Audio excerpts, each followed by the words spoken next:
अश्विन एक बहुत ही गरीब परिवार का लड़का था, जिसके माता पिता मेहनत मजदूरी करते थे, जिसके कारण गरीबी उस पर हावी हो चुकी थी। और उसके माता पिता ये जान चुके थे कि जब तक पढ़ा लिखा हमारा बच्चा नहीं होगा तब तक ये कुछ कर नहीं सकेगा।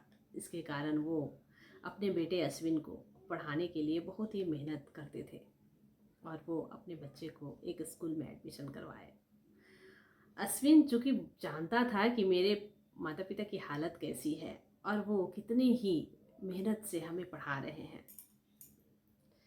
इसलिए वो पढ़ाई में बहुत ही मेहनत करता और ध्यान से वो पढ़ा करता और हमेशा अपने कक्षा में अव्वल लाता, जिसके कारण उसके जो टीचर थे, प्रिंसिपल थे, उससे बहुत ही खुश होते और वो टीचर के और प्रिंसिपल की बहुत ही रिस्पेक्ट करता था। सारे टीचर उससे बहुत खुश रहा करते थे। जैसे जैसे वो बड़ा होता गया ना, वो अव्वल आता रहा। जैसे ही उसके स्कूल ख़त्म हो गए, उसने कॉलेज में एडमिशन लिया। फिर भी उसके पिता और माता की हालत जो थी वो वैसी ही थी, उसमें कुछ खास इम्प्रूवमेंट नहीं हुआ था। वो उसे उसी दिक्कतों से पढ़ाया करते थे, मेहनत मजदूरी करके। लेकिन कॉलेज में जैसे ही जाने के बाद कहते हैं कि संगत का असर तो पड़ता ही है। तो अश्विन को गलत संगत के दोस्तों से दोस्ती हो गई, जो बहुत ही पैसे वाले और रईस थे, जो हमेशा गाड़ियों से आया जाया करते थे और बहुत पैसे खर्च किया करते थे।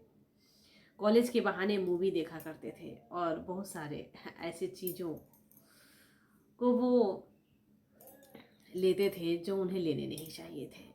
लेकिन अश्विन उन बुरी संगति के लड़कों के साथ जैसे ही दोस्ती हो गई, उसके जो व्यवहार थे उसमें चेंज होने लगे। वो उन दोस्तों के साथ मौज मस्ती में ध्यान देने लगा और वो पढ़ाई में कम ध्यान देने लगा। वो भूल चुका था कि उसके माता पिता कितने उसे मेहनत मजदूरी करके उसे पढ़ा रहे हैं। उसके बाद वो अश्विन अप, अपने माता पिता की बातों को भी वैल्यू नहीं करते। जैसे ही उसके माता पिता उसे रोकते टोकते या कुछ बोलते, वो कहता कि मैं अपने भविष्य की चिंता मैं खुद करना जानता हूँ। जब उसके रिजल्ट आए तो उसके पैरों तले जमीन खिसक गए। हमेशा अव्वल आने वाला लड़का फेल हो चुका था। अब अश्विन को इस बात की बहुत बड़ी गलानी हुई और वो अब ना किसी से बात करता और ना मम्मी से और पापा से अपने नज़रें मिला पाता और ना ही बाहर वालों से। वो अपने आप को रूम में कैद कर चुका था और ना ही कहीं आता ना जाता, ना अपने दोस्तों से ही बात करता। अब उसे ये एहसास हो चुका था कि उसने कितनी बड़ी गलती की। लेकिन उसे कोई ताना ना मारे इसलिए वो घर से बाहर भी नहीं निकलता।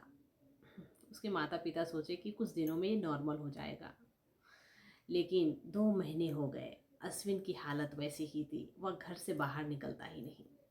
माता पिता को बड़ी ही चिंता हुई कि अश्विन को मैं कैसे ठीक करूं। अचानक से अश्विन को उसके स्कूल के प्रिंसिपल की याद आई। उसने प्रिंसिपल से बात की और फिर प्रिंसिपल ने उसे फ़ोन किया और अश्विन को मिलने के लिए अपने घर बुलाया।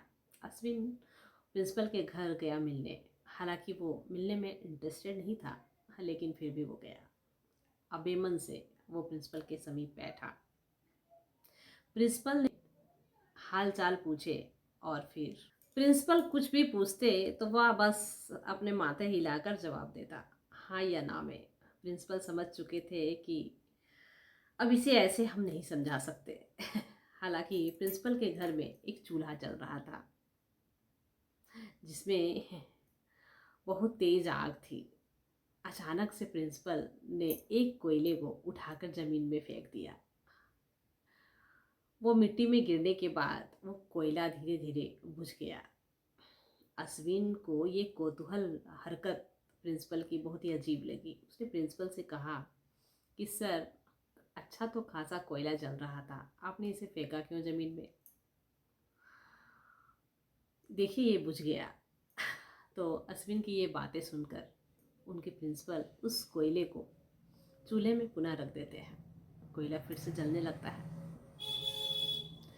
अश्विन ये सब देख रहा था। फिर प्रिंसिपल ने उससे कहा कि पता है, तुम इस कोयले की तरह हो।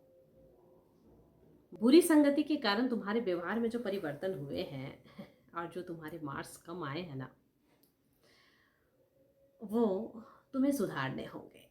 यानी तुम्हें फिर से मेहनत करना है, फिर से जलना है, हाँ, और अव्वल आना है और अपने माता पिता का नाम रोशन करना है।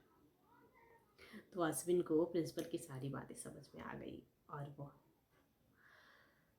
अपने माता पिता के साथ घर गया और वो फिर से मेहनत करने लगा और वो बुरी संगति से दूर रहने लगा और फिर वह पुनः हमेशा की तरह अव्वल आने लगा। पता है, सकारात्मक जो सोच होती है ना, वो हमें हमेशा ऊंचाइयों पर पहुंचाती है। इसलिए हमेशा सकारात्मक सोचें।